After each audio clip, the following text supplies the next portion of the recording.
La maison est vendue. Tu es sans abri, maintenant. Ma belle-mère l'a dit comme si elle annonçait la météo. Calme, froide, satisfaite. Elle se tenait à côté de mon mari, sur notre porche, serrant une pile de papier de divorce contre sa poitrine, tandis que le vent de fin d'après-midi du Colorado poussait des mèches de cheveux argentés sur son visage. Daniel refusait même de me regarder dans les yeux.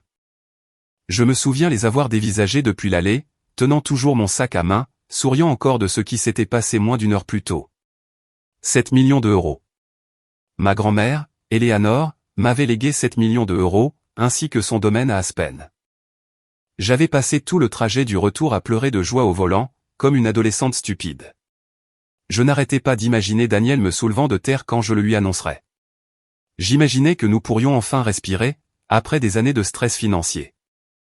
Au lieu de cela, mon mari se tenait sur le porche, à côté de sa mère, comme un étranger attendant d'expulser un locataire. Les déménageurs sont déjà passés, a poursuivi Patricia. Tes affaires sont au garde-meuble. J'ai cligné des yeux, lentement. Quoi? Daniel a fini par parler, mais sa voix semblait répéter à l'avance. C'est fini, Claire. Fini. 27 ans de mariage réduits à 2 mots, prononcés par un homme qui avait un jour conduit 6 heures sous une tempête de neige, juste pour m'apporter de la soupe, quand j'avais une pneumonie. J'ai regardé au-delà d'eux, vers la maison. Notre maison, ou du moins l'endroit que je croyais être le nôtre. Les pots de fleurs que j'avais plantés au printemps n'étaient plus là. La balancelle du porche, que Daniel avait construite 10 ans plus tôt, avait également disparu. Même les rideaux avaient changé. C'est à ce moment-là que j'ai réalisé que cela ne s'était pas produit soudainement. Cela avait été planifié, soigneusement, discrètement. Probablement depuis des semaines, peut-être plus longtemps. Patricia a descendu une marche du porche et m'a tendu les papiers. Tu devrais signer pendant que les choses sont encore cordiales. Cordiales? J'ai failli rire. Au lieu de cela, j'ai posé la question qui comptait le plus. Quand alliez-vous me le dire? Daniel s'est frotté le front, comme si je l'épuisais. Claire, ne rend pas cela plus difficile que ça ne doit l'être. J'ai pensé à la pochette en cuir, encore posée dans ma voiture, contenant la copie du testament d'Eleanor. J'ai repensé à l'avocat qui m'avait serré la main ce matin-là. Je me suis souvenu de la façon dont ma grand-mère souriait, durant ces dernières semaines, chaque fois que le nom de Patricia était mentionné. Soudain, ce sourire prenait tout son sens. Patricia a croisé les bras. Tu retomberas sur tes pattes. Les femmes y arrivent toujours. Il y avait quelque chose de presque impressionnant dans la façon dont elle pouvait paraître cruelle, tout en prétendant être pragmatique. J'avais rencontré cette femme quand j'avais 34 ans. Elle m'avait détesté avant même de me connaître. Pas ouvertement, bien sûr. Patricia Whitmore était trop raffinée pour cela. Trop habituée au club privé, trop experte pour glisser des insultes à l'intérieur de compliments. Oh, Claire, tu es plus jolie que le genre habituel de Daniel. Tu es si courageuse de porter les cheveux courts. Tu as toujours été si indépendante. Certains hommes n'aiment pas cela éternellement. De petites coupures, de minuscules poisons, année après année. Et Daniel la défendait toujours. Elle ne le pense pas comme ça. C'était devenu l'hymne de notre mariage. Patricia a regardé vers la rue avec impatience. Tu devrais vraiment partir avant que les acheteurs n'arrivent. Les acheteurs? Le mot a flotté étrangement dans ma tête. Puis, Daniel m'a enfin regardé directement. La maison a été vendue il y a 3 jours. 3 jours. 3 jours plus tôt, j'étais assise au bord du lit d'hôpital de ma grand-mère, lui tenant la main pendant qu'elle luttait pour respirer. 3 jours plus tôt, mon mari vendait apparemment notre maison dans mon dos. Quelque chose en moi aurait dû se briser à cet instant précis. Mais étrangement, ce ne fut pas le cas, car au même moment, un autre souvenir a refait surface. 3 mois plus tôt, grand-mère Eleanor, assise tranquillement à la table de sa cuisine à Aspen, tandis que la neige tombait derrière les fenêtres. Ne laisse jamais les autres te presser de signer des papiers, m'avait-elle dit. Je me souvenais d'avoir ri doucement. Grand-mère, tu as l'air paranoïaque. Non, m'avait-elle répondu calmement. J'ai l'air vieille.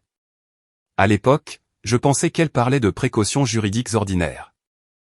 Maintenant, je n'en étais plus si sûr. Patricia a interrompu mes pensées en poussant les papiers vers moi. Tu peux signer maintenant ou plus tard. Ça ne fait aucune différence pour nous. Nous, pas Daniel. Nous. Cela m'en disait long. Ce n'était pas la fin d'un mariage. C'était une extraction, une éviction. Et Patricia avait tout orchestré. Daniel a fini par soupirer. La maison était à mon nom, Claire. Légalement, tu ne peux rien faire. Cette phrase m'a presque fait sourire sur le champ. Presque. Au lieu de cela, j'ai demandé doucement. Tu l'as déjà vendu? Oui. Et tout est finalisé. Daniel a hoché la tête une fois. Patricia a eu un sourire en coin. Tu as toujours été trop crédule. Elle était là, la vérité. Pas de la colère, pas du chagrin. Du mépris. Il pensait que j'étais faible. Simple. Manipulable. Ce qui est drôle, c'est que je l'avais probablement été. Du moins, jusqu'à ce matin-là. Du moins, jusqu'à ce que l'avocat d'Eleanor fasse glisser ses documents sur son bureau. Du moins, jusqu'à ce que j'apprenne que ma grand-mère avait passé des années à préparer quelque chose que je ne comprenais pas encore tout à fait. Un calme étrange s'est emparé de moi. Le genre de calme que l'on ressent juste avant un accident de voiture, ou juste après. J'ai levé les yeux vers le porche, vers mon mari, vers la femme qui avait passé près de 3 décennies à essayer de m'effacer de la vie de son fils. Puis, j'ai souri. Un vrai sourire. Daniel a froncé les sourcils immédiatement. Qu'est-ce qui est si drôle? J'ai jeté un coup d'œil à la pile de papier dans les mains de Patricia, puis à la maison derrière eux. Vers la maison que Daniel croyait fièrement avoir vendue, et doucement, presque tendrement, j'ai dit, en fait, la maison que vous avez vendue appartenait à. Aucun des deux n'a parlé. Le vent s'est engouffré dans les arbres au-dessus de nous. L'expression de Patricia a légèrement changé, pour la première fois de l'après-midi. De la confusion, juste une lueur, mais suffisante. Et, debout dans cette allée, avec le soleil qui disparaissait derrière les montagnes, j'ai soudainement réalisé une chose importante. Pour la première fois en 27 ans, ce n'était pas moi qui étais sur le point de tout perdre. Le sourire de Patricia a disparu en premier. Pas complètement, juste assez pour que je le remarque. L'assurance autour de ses yeux s'est légèrement crispée, tandis que Daniel me fixait, comme s'il essayait de résoudre un problème de mathématiques dans sa tête. Qu'est-ce que ça veut dire? A-t-il demandé. Je n'ai pas répondu tout de suite. Honnêtement, je n'en étais pas tout à fait sur moi-même. Pas encore. Mais j'en savais assez, et plus important encore, ils ne savaient pas ce que je savais. Cela changeait tout. Patricia s'est vite ressaisie, bien sûr. Les femmes comme elles le font toujours. Elle a poussé un petit rire sec et méprisant, puis a rendu les papiers de divorce à Daniel. « Oh, je t'en prie », a-t-elle dit. « Ne commence pas avec tes drames ridicules. » Mais Daniel continuait de me dévisager, car après 27 ans passés ensemble, il connaissait mon visage. Il savait quand je bluffais, et là, je ne bluffais pas. J'ai marché lentement devant eux, vers les marches du porche. Patricia s'est immédiatement déplacée sur le côté pour me bloquer la route. « Tu ne peux pas entrer. » Je l'ai regardé calmement. Mon manteau est encore à l'intérieur. « Nous te l'enverrons. » L'envoyer. Comme si j'étais déjà morte. Pendant une brève seconde, une colère brûlante m'a traversé la poitrine. Pas à cause de la maison. Pas même à cause de Daniel. À cause de l'humiliation. Parce qu'ils avaient planifié cela avec suffisamment de soin, pour emballer mes affaires avant même que je ne rentre de la lecture du testament de ma grand-mère. Daniel a repris la parole. « Claire, on devrait peut-être parler en privé. » Patricia a tourné brusquement la tête vers lui. « À propos de quoi ?» Encore une fois. Le contrôle. Elle n'essayait même plus de le cacher. Je me suis soudainement rappelé ce que grand-mère Eleanor m'avait dit un jour, alors que nous étions assis ensemble sur son porche à Aspen, en buvant du thé, quand un homme s'arrête de penser par lui-même, observe la femme qui parle à ses côtés. À l'époque, je pensais qu'elle était simplement vieux jeu. Aujourd'hui, ces mots résonnaient différemment. J'ai reculé, m'éloignant du porche.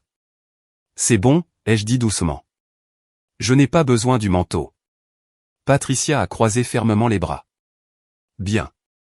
Puis elle a ajouté la réplique qu'elle avait probablement répétée toute l'après-midi, « Tu devrais être reconnaissante que Daniel règle cela de manière pacifique. » pacifique. J'admirais presque son audace. Daniel a fini par avoir l'air mal à l'aise. Pas coupable. Juste mal à l'aise. Comme un homme réalisant qu'une réservation au restaurant pourrait devenir gênante. Cela faisait plus mal que s'il avait crié. Parce qu'il fut un temps où Daniel m'aimait profondément. Je sais qu'il m'aimait. Nous nous étions rencontrés en 1994, lors d'une collecte de fonds pour le 4 juillet, à Denver. Il avait renversé du thé glacé sur mon chemisier blanc, avait passé 20 minutes à s'excuser, puis m'avait invité à dîner avant la fin de la soirée. Il avait des yeux gentils, à l'époque. Des yeux chaleureux. Le genre de regard qui vous fait vous sentir en sécurité. Et pendant des années, il avait vraiment été un refuge. Jusqu'à ce que Patricia devienne lentement la troisième personne de notre mariage. Pas ouvertement. Subtilement. Toujours subtilement. Elle remettait en question chacune de nos vacances, chaque rénovation, chaque décision financière, chaque fête. Lorsque nous avons eu des difficultés financières après la récession, Patricia s'est soudainement impliquée encore plus. Elle nous a aidés à refinancer, a aidé à organiser les papiers, a aidé Daniel à gérer les comptes. Grand-mère Eleanor l'avait remarqué immédiatement. Elle s'insinue dans ton mariage comme de la fumée sous une porte, avait-elle dit un jour. J'avais défendu Patricia à chaque fois. J'avais défendu Daniel, aussi. C'est ce qu'on apprenait aux épouses de ma génération. Protéger le mariage. Maintenir la paix. Absorber l'inconfort en silence. Et lentement, sans s'en rendre compte, on finit par disparaître. Le bruit d'un camion tournant dans la rue m'a ramené au présent. Daniel a regardé nerveusement vers la route. Un SUV noir s'est avancé lentement vers le trottoir, devant la maison. L'expression de Patricia a changé instantanément. C'est eux, a-t-elle murmuré. Les acheteurs. Intéressant. J'ai regardé Daniel ajuster nerveusement sa chemise, tandis que Patricia forçait un autre sourire poli sur son visage. Le SUV s'est garé. 2 hommes en sont sortis. L'un était plus jeune, probablement un avocat. L'autre avait l'air d'avoir dans les 70 ans. Un manteau cher, des cheveux argentés, une posture calme. Il se tenait comme quelqu'un habitué à entrer dans des pièces tendues, sans la moindre peur. L'homme plus âgé m'a regardé en premier. Pas Daniel. Pas Patricia. Moi. Puis il a jeté un coup d'œil vers la maison. Le moment est intéressant, a-t-il dit. Daniel s'est rapidement avancé, tendant la main.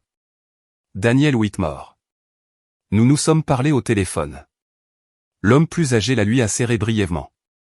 Walter Bishop. Son avocat a ouvert un dossier en cuir à côté de lui. Patricia est immédiatement passée en mode hôtesse. Nous sommes juste en train de terminer une affaire de famille. Les yeux de Walter se sont posés sur les papiers de divorce dans les mains de Daniel. Oui, a-t-il dit calmement. Je vois ça. Quelque chose dans son ton m'a noué l'estomac. Il s'est tourné de nouveau vers moi. Vous devez être clair. J'ai hoché la tête lentement. Walter m'a étudié attentivement pendant plusieurs secondes. Puis il a dit quelque chose qui a instantanément changé toute l'atmosphère. Votre grand-mère disait le plus grand bien de vous. Daniel s'est figé. Patricia a cligné des yeux, durement. Et soudain, l'air a semblé différent.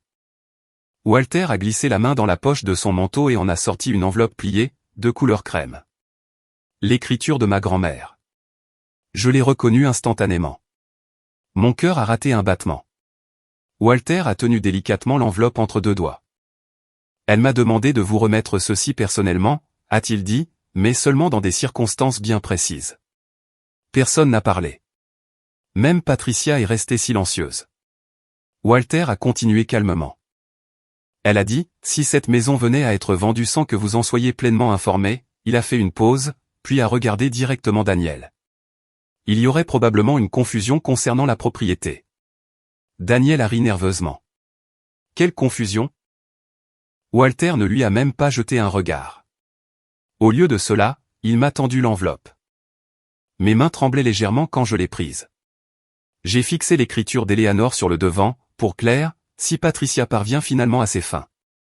Une vague froide a lentement traversé mon corps. Pas de la peur, de la reconnaissance. Grand-mère savait. d'une façon ou d'une autre, elle savait. Daniel s'est approché de moi. Claire, qu'est-ce que c'est? J'ai levé les yeux vers lui.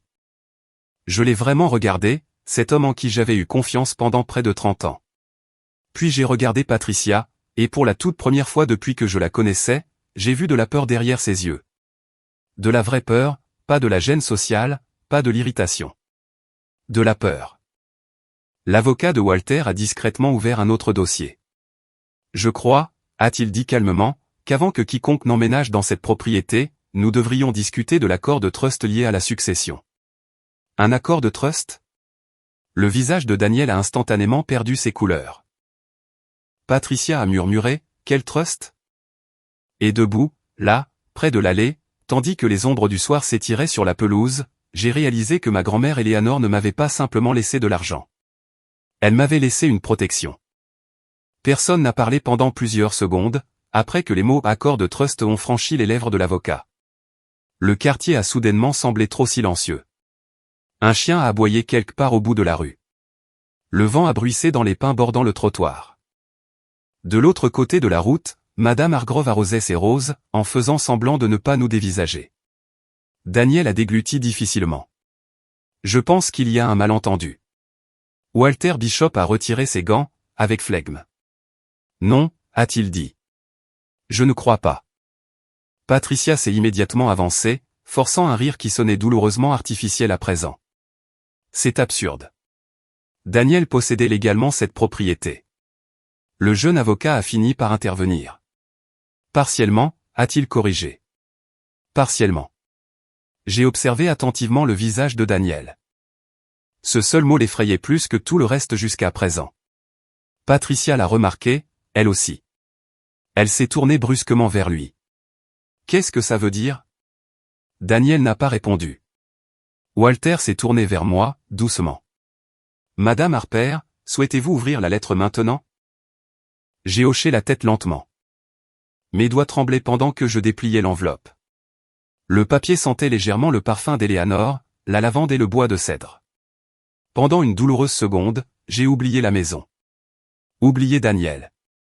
Oublié Patricia. Tout ce à quoi je pouvais penser, c'était ma grand-mère assise seule dans son bureau d'Aspen durant ces dernières semaines, se sachant mourante, tout en se préparant discrètement pour ce moment précis. J'ai déplié la lettre avec soin. Claire, si tu lis ceci, c'est que j'avais raison de m'inquiéter. J'ai cessé de respirer une seconde. Walter est resté silencieux, tandis que Daniel s'agitait impatiemment près du porche. J'ai continué ma lecture. Tu as toujours cru que l'amour pouvait réparer la malhonnêteté. C'était aussi la faiblesse de ta mère. Une boule s'est douloureusement formée dans ma gorge. Ma mère est morte quand j'avais 19 ans. Éléanore parlait rarement d'elle directement. La lettre continuait. Daniel n'est pas un homme mauvais, mais les hommes faibles deviennent dangereux, lorsque des personnes plus fortes leur murmurent à l'oreille pendant trop longtemps. Mes yeux se sont instinctivement levés vers Patricia. Elle avait l'air furieuse, maintenant. Donne-moi ça, a-t-elle aboyé. L'avocat de Walter s'est immédiatement interposé entre nous. Non. Patricia s'est figée, probablement peu habituée à entendre ce mot. Daniel s'est frotté le visage à deux mains. C'est de la folie. Non, a répondu calmement Walter, une fois de plus. Ce qui est de la folie, c'est de vendre une propriété liée à un trust actif, sans en comprendre la structure légale. Daniel l'a fixé. Quel trust? Walter a échangé un bref regard avec son avocat. Puis, l'avocat a complètement ouvert son dossier. Il y a 6 ans, a-t-il expliqué, Madame Éléanore Bennett a discrètement transféré un pourcentage de propriété protégée, lié à ce bien, après avoir aidé Monsieur Whitmore à régler ses dettes financières. Mon esprit a instantanément fait un bond en arrière. 6 ans plus tôt, l'entreprise de construction de Daniel s'était presque effondrée, après 2 contrats désastreux et un procès impliquant des matériaux de toiture défectueux. Nous avions failli tout perdre. Daniel avait passé des mois à paniquer à propos des agents de recouvrement, des prêts et des refinancements. Puis, soudain, tout s'était stabilisé. Quand je lui avais demandé comment, il m'avait répondu que Patricia l'avait aidé à organiser le refinancement. Mais, à présent, un autre souvenir refaisait surface. Grand-mère Éléanore m'appelant tard un soir. Ne t'inquiète pas pour la maison, m'avait-elle dit doucement. Je m'en suis occupé. À l'époque, j'avais supposé qu'elle parlait de soutien émotionnel. Maintenant, je comprenais. Elle s'en était littéralement occupée. Daniel était pâle. Quel pourcentage? L'avocat a répondu sans hésiter. Suffisamment pour compliquer toute procédure de vente non autorisée. Patricia a explosé. Oh, pour l'amour du ciel, Daniel, qu'as-tu signé? Il y avait des centaines de pages, a-t-il rétorqué. Et tu les as signées sans les lire. Tu m'avais dit que le refinancement devait se faire vite. Le silence qui a suivi était presque embarrassant, car soudain, la vérité se tenait nue devant nous tous. Ils n'étaient pas des génies du crime. Ils n'étaient que des amateurs cupides.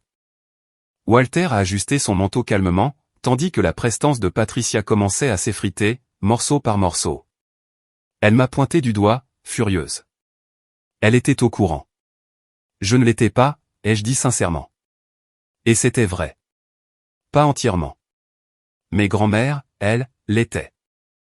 Cette prise de conscience s'installait profondément en moi.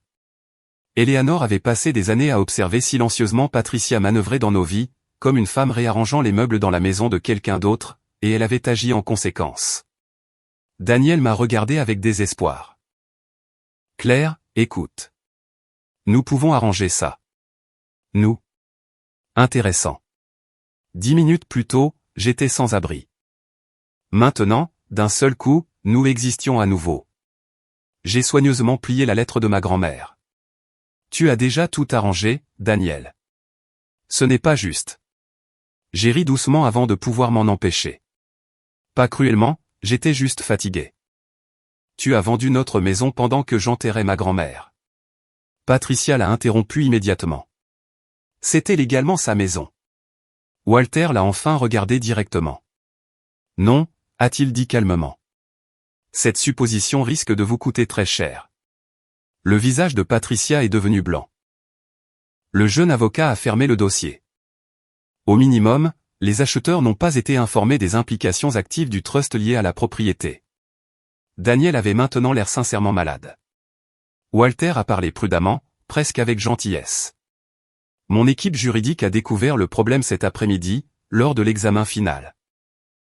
Patricia a croisé les bras fermement. Et maintenant, on fait quoi? Walter a jeté un coup d'œil vers la maison. Maintenant, a-t-il dit, on met tout en pause, avant que quelqu'un n'aggrave la situation. Daniel s'est soudainement tourné vers moi. Tu savais que ça arriverait. Non. Alors, pourquoi souriais-tu? Je l'ai regardé en silence pendant plusieurs secondes. Parce que la réponse était enfin devenue claire. Je souriais car, pour la première fois depuis des années, je n'étais plus prise au piège. Ni financièrement, ni émotionnellement. Ni à l'intérieur d'un mariage où chaque décision passait d'abord discrètement par Patricia. Cette réalisation semblait étrange, douloureuse, mais aussi libératrice. Walter a gentiment fait un geste vers la lettre dans mes mains. Il y a une suite, a-t-il dit. J'ai baissé les yeux et repris ma lecture. Claire, si Patricia se tient près de toi pendant que tu lis ceci, j'imagine qu'elle croit encore que l'argent rend les gens puissants. Mais le vrai pouvoir réside dans la patience, et ceux qui sous-estiment les femmes silencieuses finissent généralement par le regretter. Je pouvais presque entendre la voix d'Eleanor prononcer ces mots. Patricia semblait assez furieuse pour exploser. Daniel a soudainement paru plus petit. Plus vieux. Walter a parlé doucement. Votre grand-mère m'a demandé de vous aider, si nécessaire. Pourquoi? Ai-je murmuré. Walter a souri tristement. Parce qu'elle vous aimait. Cela m'a presque brisé. Pas l'argent, pas la maison. La simple certitude que quelqu'un avait tout vu de ce qui se passait autour de moi pendant des années, et s'était suffisamment soucié de moi pour s'y préparer. Daniel est enfin descendu du porche. Claire. J'ai levé doucement une main. Non. Il s'est arrêté immédiatement et, pour la première fois depuis le début de notre mariage, il a vraiment écouté. Walter a suggéré de poursuivre la conversation dans un endroit privé. Patricia s'y est opposée sur le champ. Hors de question de se cacher dans une arrière-salle pour des bêtises juridiques inventées de toutes pièces. Walter n'a même pas réagi. Il s'est simplement tourné vers moi. Claire? Il m'a frappé à cet instant que personne ne m'avait demandé ce que je voulais, depuis très longtemps. Pas vraiment. Daniel décidait généralement, Patricia influençait toujours, et moi je m'adaptais. J'arrondissais les angles, je préservais la paix. Ça avait été mon rôle pendant des décennies. Mais debout là, avec la lettre de ma grand-mère tremblant encore entre mes doigts, j'ai réalisé que j'étais fatigué de cette paix, qui n'existait que lorsque je restais silencieuse. J'aimerais entendre la suite, ai-je dit. Walter a hoché la tête une fois. Il y a un salon d'hôtel à environ 5 minutes d'ici. Patricia a soufflé bruyamment. Oh, s'il vous plaît. Mais Daniel l'a interrompu cette fois. Maman, arrête. Ce mot nous a tous les deux surpris. Maman, pas Patricia. Pas mère. La voix d'un petit garçon, caché à l'intérieur d'un homme de près de 70 ans. Patricia a eu l'air offensée. Daniel avait l'air épuisé. Le jeune avocat a tendu un autre dossier à Walter, tandis que je retournais lentement vers ma voiture. Daniel m'a suivi à mi-chemin dans l'allée. Claire, attends. Je me suis arrêté, mais je ne me suis pas retourné tout de suite. Sa voix s'est adoucie. Tu sais que je ne te ferai jamais de mal intentionnellement. J'ai fermé les yeux un bref instant. C'était encore là. Les mots soigneusement choisis. Pas je ne t'ai pas fait de mal, juste pas intentionnellement. Je me suis retourné lentement vers lui. Tu as vendu notre maison pendant que j'étais à la lecture du testament de ma grand-mère. Ses épaules se sont affaissées. Ça ne devait pas se passer comme ça. Comment ça devait se passer? Il a ouvert la bouche, puis l'a refermée. Parce qu'il n'y avait aucune réponse qui ne soit pas laide. Patricia a soudainement appelé depuis le porche, Daniel. Un seul mot, assez tranchant pour couper une corde. Et, par pur instinct, il a immédiatement regardé vers elle. Cela m'a dit tout ce que j'avais besoin de savoir. Une fois de plus, le salon de l'hôtel était calme et faiblement éclairé, principalement occupé par des couples plus âgés d'Inanto, et des touristes fuyant le froid du soir. Walter a réservé une table isolée dans un coin, près de la cheminée, tandis que son avocat étalait soigneusement des documents sur le bois verni. Daniel s'est assis à côté de moi par automatisme. Patricia s'est assise à côté de lui encore plus vite, comme si elle craignait que la distance physique n'affaiblisse son emprise. J'ai gardé la lettre de grand-mère Eleanor soigneusement pliée sur mes genoux. Walter a retiré ses lunettes. Avant de continuer, a-t-il dit calmement, je veux clarifier une chose. Personne ne l'a interrompu. La vente en elle-même n'est peut-être pas totalement invalide. Patricia a immédiatement retrouvé son sourire en coin, mais Walter a poursuivi. Cependant, selon l'intention, les révélations et le calendrier, plusieurs complications juridiques sérieuses existent. Daniel s'est frotté le front. Quelles complications? Le jeune avocat a répondu, non-divulgation d'intérêts protégés par un trust, dissimulation financière potentielle lors d'une procédure de dissolution de mariage, calendrier de transfert inapproprié. Patricia a fait un geste de la main, dédaigneux.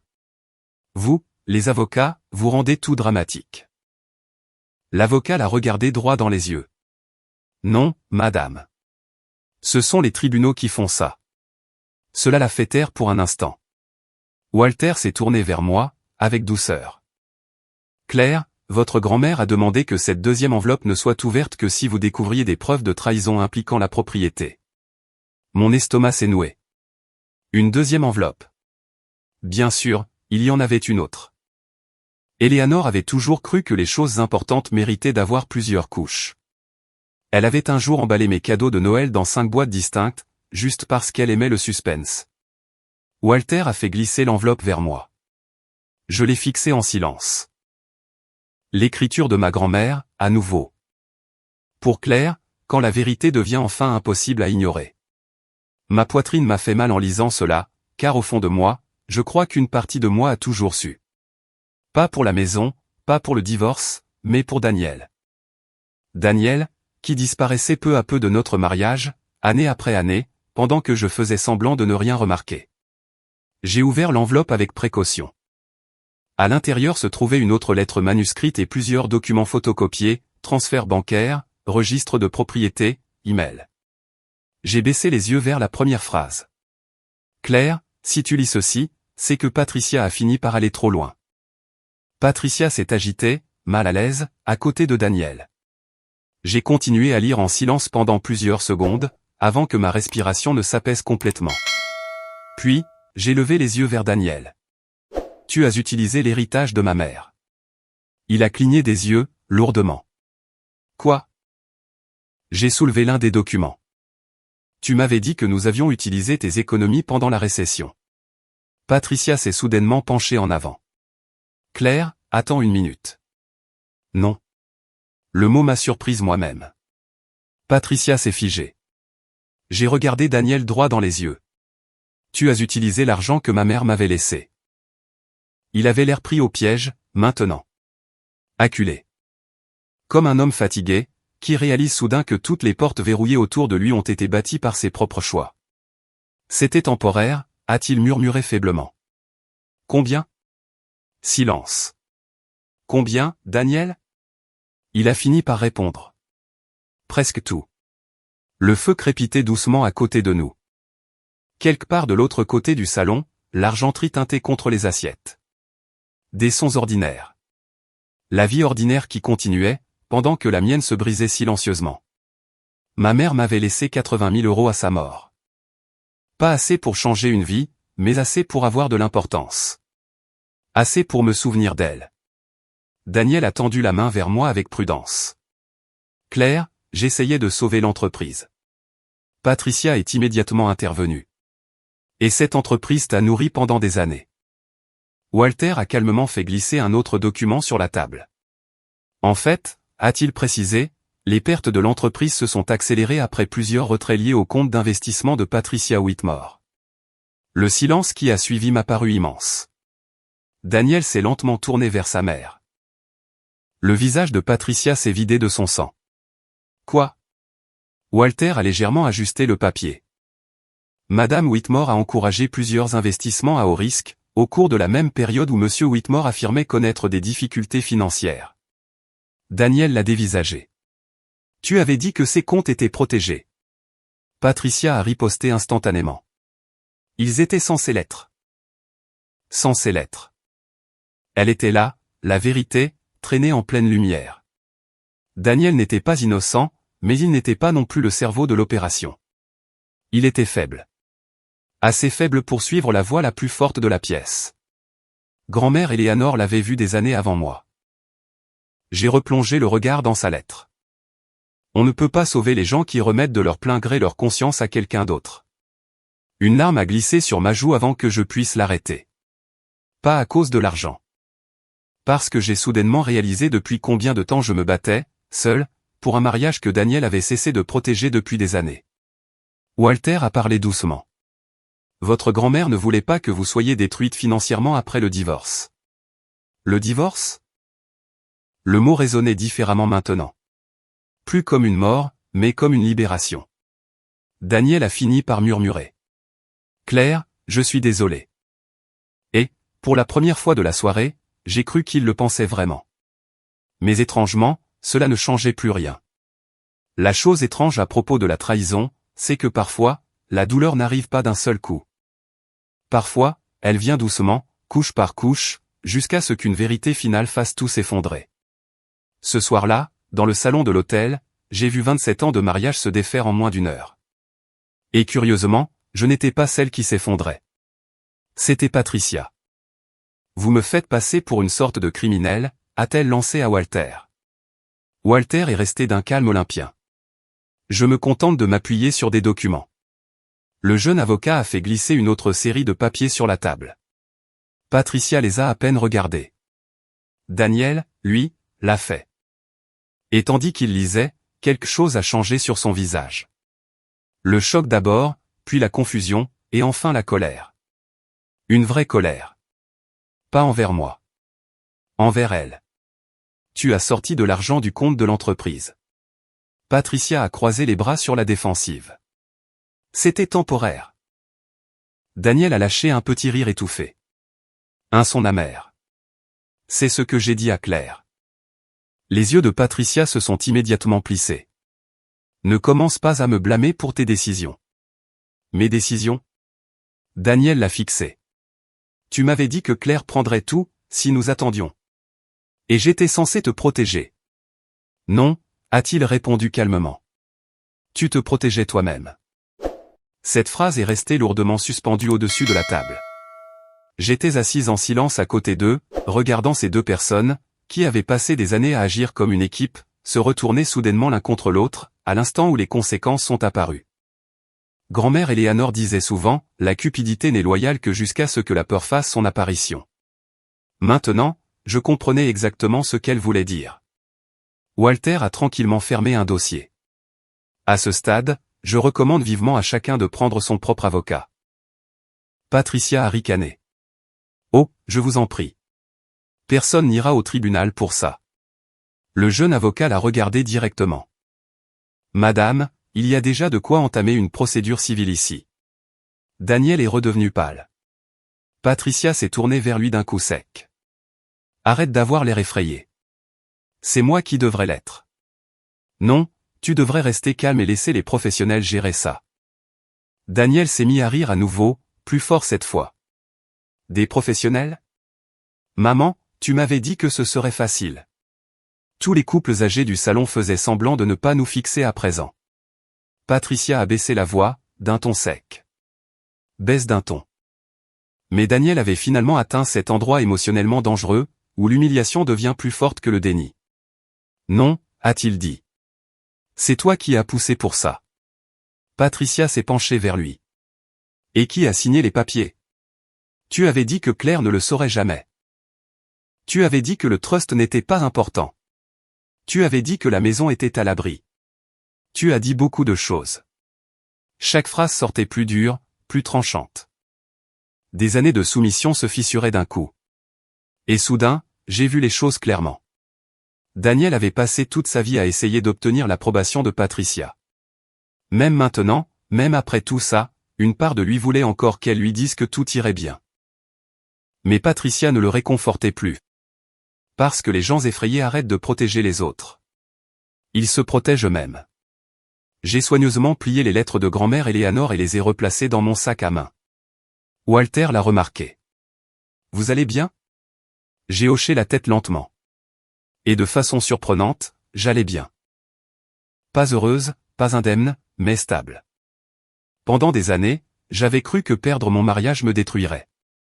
À présent, je réalisais que quelque chose de pire s'était déjà produit depuis longtemps. J'avais passé des décennies à me faire toute petite, pour maintenir ce mariage en vie. La destruction avait déjà eu lieu. Je ne l'avais simplement pas appelé par son vrai nom. Daniel s'est soudainement tourné vers moi. Claire, s'il te plaît, dis quelque chose. Je l'ai regardé attentivement. L'homme qui, autrefois, avait dansé pieds nus avec moi dans notre cuisine à minuit. L'homme qui m'avait tenu la main à l'enterrement de ma mère. L'homme qui était maintenant assis, coincé entre la culpabilité et la peur, pendant que sa mère calculait silencieusement des voies de sortie à ses côtés. Que veux-tu que je dise? Que tu es désolé. Tu l'as déjà dit. Je le pense vraiment. Je sais. Cela a semblé le troubler davantage que la colère. Car la culpabilité semble gérable quand l'autre personne crie. L'acceptation silencieuse, elle, semble définitive. Patricia s'est levée brusquement de table. Cette conversation est terminée. Walter est resté assis. Non, madame.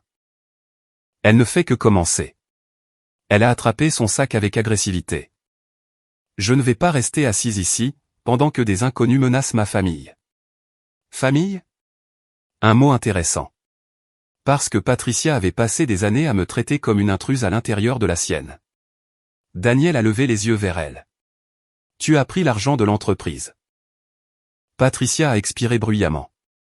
Oh, arrête de faire le choqué. J'essayais de protéger notre avenir. Tu me l'as caché. Je l'ai géré.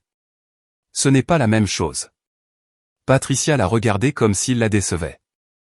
Daniel, les hommes faibles paniquent toujours dès que les choses deviennent inconfortables. La phrase l'a frappé de plein fouet. Je pouvais le voir. Car pour la première fois de sa vie, il réalisait qu'elle non plus ne l'aimait pas de façon inconditionnelle. Elle valorisait l'utilité, le contrôle, la docilité. Et maintenant qu'il avait échoué publiquement, sa loyauté s'évaporait. Walter s'est levé lentement.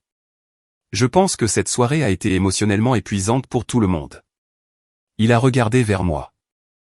Claire, mon chauffeur peut vous emmener à Aspen si vous le souhaitez. Patricia a ri froidement. Bien sûr, envoyez-la dans son manoir. Mais l'insulte a résonné différemment cette fois. Sous l'amertume, j'entendais de l'envie. De la vraie jalousie. Daniel avait l'air abasourdi. Tu pars ce soir? J'ai hoché la tête. Il n'y a plus rien pour moi ici. Ces mots m'ont surprise par leur véracité. Et pas seulement pour la maison. Denver elle-même me semblait soudain lourde, remplie de souvenirs qui ne m'appartenaient plus. Daniel s'est levé précipitamment. Claire, attends. Sa voix s'est légèrement brisée. Ça a failli me faire plus de mal que tout le reste, car il fut un temps où je serais resté. J'aurais expliqué, réconforté. Essayé à nouveau. Mais le dernier cadeau de grand-mère Eleanor n'était pas de l'argent. C'était la clarté. Et la clarté change les gens de façon permanente. Patricia a attrapé le bras de Daniel. Laisse-la partir. Il s'est dégagé immédiatement.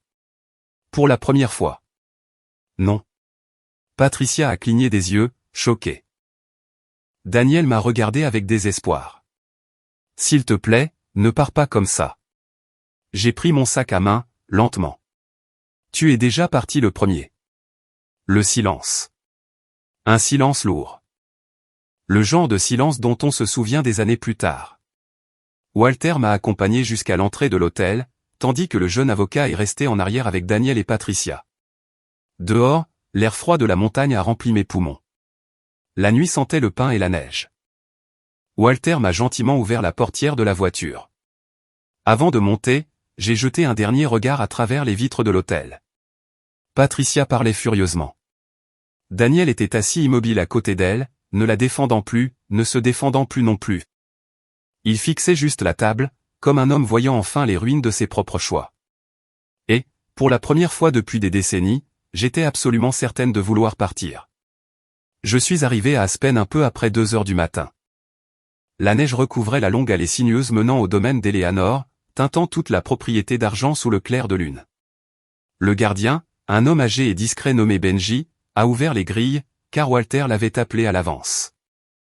Mademoiselle Claire, a-t-il dit doucement quand je suis descendu de voiture. Je suis désolé pour votre grand-mère. Ces mots m'ont brisé plus fort que tout le reste réuni, car pendant des heures, personne n'avait parlé d'Eleanor. Seulement d'argent, de propriété, de divorce, de possession. Mais grand-mère Eleanor n'était pas de la paperasse. C'était la femme qui m'avait appris à préparer un gobelet aux pêches. La femme qui m'envoyait des cartes d'anniversaire écrites à la main chaque année, peu importe où je vivais. La femme qui avait conduit 12 heures sous une tempête de neige, après la mort de ma mère, parce qu'elle refusait de me laisser faire mon deuil seul. Et maintenant, elle n'était plus là. Le domaine était exactement le même que d'habitude. Des lumières chaleureuses brillant à travers les hautes fenêtres, de la fumée s'élevant doucement de la cheminée en pierre, la balancelle du porche grinçant légèrement sous l'effet du vent. L'espace d'une étrange seconde, je me suis attendu à ce qu'Eleanor ouvre la porte d'entrée, des tasses de thé à la main, pour me demander pourquoi j'avais mis si longtemps à arriver.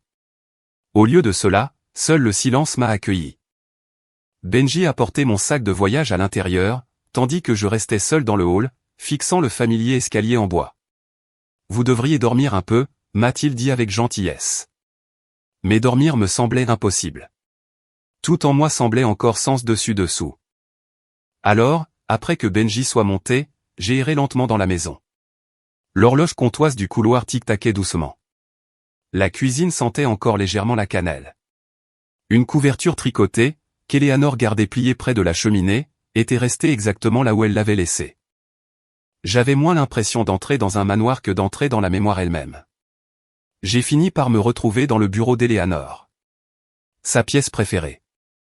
Des étagères sombres, un fauteuil en cuir, de doux disques de jazz empilés près de la fenêtre. Et là, posée soigneusement au centre de son bureau, se trouvait une autre lettre. Bien sûr. J'ai ri doucement, les larmes aux yeux. Même morte, grand-mère Eleanor avait toujours un sens du timing parfait. Je me suis assise lentement et je l'ai ouverte. Claire, si tu lis ceci depuis mon bureau, c'est que les choses ont mal tourné, bien plus que je ne l'espérais. J'ai souri, malgré moi. Cette femme savait tout. La lettre continuait. Premièrement, respire. Tu as passé la majeure partie de ta vie d'adulte à porter les émotions des autres avant les tiennes. Cette habitude t'épuisera, si tu la laisses continuer. Je me suis adossé lentement dans le fauteuil d'Eleanor. Dehors, la neige dérivait calmement devant les fenêtres. À l'intérieur, la maison me semblait paisible, d'une manière que ma propre maison n'avait pas connue depuis des années. Peut-être jamais. La lettre reprenait. Tu seras tenté de voler au secours de Daniel, sur le plan émotionnel.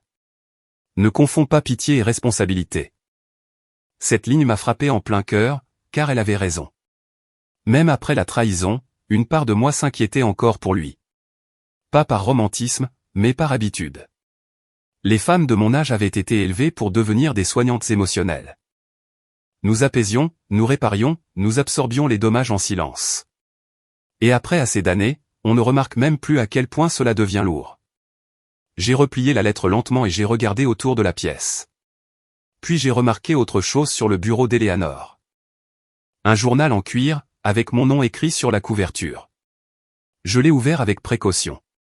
À l'intérieur se trouvaient des années de notes, d'observations, de pensées. De petites choses qu'Eleanor avait remarquées, mais qu'elle disait rarement à voix haute. Une page m'a arrêté net. Claire s'excuse constamment pour des choses qui ne sont pas de sa faute. Une autre, Daniel regarde Patricia avant de répondre aux questions difficiles. Une autre encore, Claire croit toujours que l'amour signifie endurance. J'ai refermé le journal doucement. Pas parce que j'étais en colère, mais parce que je me sentais vu. Totalement vu. Et peut-être, pour la première fois de ma vie d'adulte, comprise. Le lendemain matin, Aspen était à couper le souffle sous la neige fraîche. J'ai préparé du café dans la cuisine d'Eleanor, tandis que la lumière du soleil se répandait sur les montagnes, à travers les fenêtres. Pour la première fois depuis des mois, je n'avais plus mal aux épaules. Je n'avais pas réalisé à quel point mon corps s'était tendu, à force de vivre sous une pression émotionnelle constante. À midi, mon téléphone s'est mis à exploser d'appels manqués. Daniel, encore et encore. Des messages vocaux, des textos, des emails. Je les ai tous ignorés, jusqu'à ce qu'un message retienne enfin mon attention. S'il te plaît, ne laisse pas 30 ans se terminer comme ça. J'ai fixé l'écran pendant un long moment, puis j'ai discrètement supprimé le message. Parce que la vérité, c'est que notre mariage ne s'était pas terminé en une nuit. Il s'était terminé lentement, morceau par morceau. Chaque fois qu'il avait choisi le silence plutôt que l'honnêteté. Chaque fois qu'il avait laissé Patricia m'humilier, pour éviter les conflits.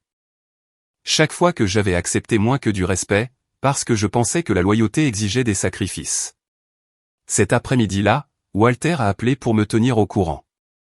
Les acheteurs ont tout gelé, a-t-il expliqué. L'avocat de votre mari demande à négocier. Mon mari. Walter a ri doucement. Désolé, l'habitude. Étrangement, entendre le mot mari, maintenant, me semblait peu familier. Comme un vêtement qui n'était plus à la bonne taille. Walter a hésité un instant avant de continuer. Il y a autre chose. Quoi? Patricia a engagé son propre avocat, ce matin. J'ai fermé les yeux, lentement. Bien sûr qu'elle l'avait fait. Elle blâme Daniel. Oui. Je suis resté assise en silence près de la cheminée, tandis que la neige tombait drue à l'extérieur. Puis, de manière inattendue, j'ai éclaté de rire. Pas cruellement, pas de manière hystérique. Juste le rire fatigué d'une femme, qui regarde enfin des années de manipulation s'effondrer sous leur propre poids. Walter a ri doucement, lui aussi. Votre grand-mère avait prédit cette partie-là, à la lettre. Je ne suis pas surprise. Après avoir raccroché, je suis sorti sur le porche, enveloppé dans le vieux manteau en laine d'Eleanor. L'air de la montagne a magnifiquement piqué mes poumons. Tout avait l'air propre, calme, honnête. Et, debout là, seul dans le silence, j'ai réalisé une chose importante. Je ne me sentais pas seul, pas le moins du monde. Pendant des années, j'avais confondu la compagnie et la sécurité. Mais la vraie sécurité, la vraie paix, vient du fait de ne pas avoir à mériter une gentillesse élémentaire, chaque jour de sa vie. Ce soir-là, alors que le coucher de soleil peignait la neige d'or et d'orange sur les montagnes, j'ai enfin arrêté de pleurer mon mariage. Car, au fond de moi, je savais que je le pleurais déjà depuis des années. Un an plus tard, je me tenais dans la cuisine d'Éléanore, regardant la lumière du soleil se répandre sur les montagnes enneigées, tandis qu'un gobelet aux myrtilles refroidissait près de la fenêtre. La maison sentait la cannelle et le café. C'était paisible, chaleureux, habité. Pendant longtemps, j'ai cru que la guérison serait quelque chose de spectaculaire, comme la scène d'un film où tout prend soudainement un sens et où toute la douleur disparaît du jour au lendemain. Mais la guérison, du moins pour moi, est arrivée tranquillement, dans de petits instants. Le premier matin où je me suis réveillé sans que l'anxiété ne me torde l'estomac. La première soirée où j'ai réalisé que je n'avais pas vérifié mon téléphone, pour voir si l'humeur de Daniel allait déterminer la mienne. Le premier repas de fête où personne n'a critiqué ma façon de cuisiner, de m'habiller, de parler ou de rire. De minuscules libertés. Voilà ce qu'était vraiment la guérison. De petites libertés, répétées suffisamment de fois pour devenir une vie entière. Dehors, la neige fraîche tombait doucement sur la propriété d'Aspen, tandis que les invités commençaient lentement à arriver pour le dîner. Rien d'extravagant, juste des personnes qui m'aimaient sincèrement. Benji rentrait du bois pour la cheminée, tandis que ma vieille amie Marianne arrangeait des fleurs sur la table de la salle à manger. Walter est arrivé avec 2 bouteilles de vin et s'est immédiatement mis à se disputer avec Benji à propos de football. Des choses normales. De bonnes choses. Le genre de choses que j'avais passé des années à espérer voir arriver dans mon mariage, si seulement je faisais plus d'efforts. Mais certaines maisons ne deviennent jamais paisibles, car le chaos profite à ceux qui le créent.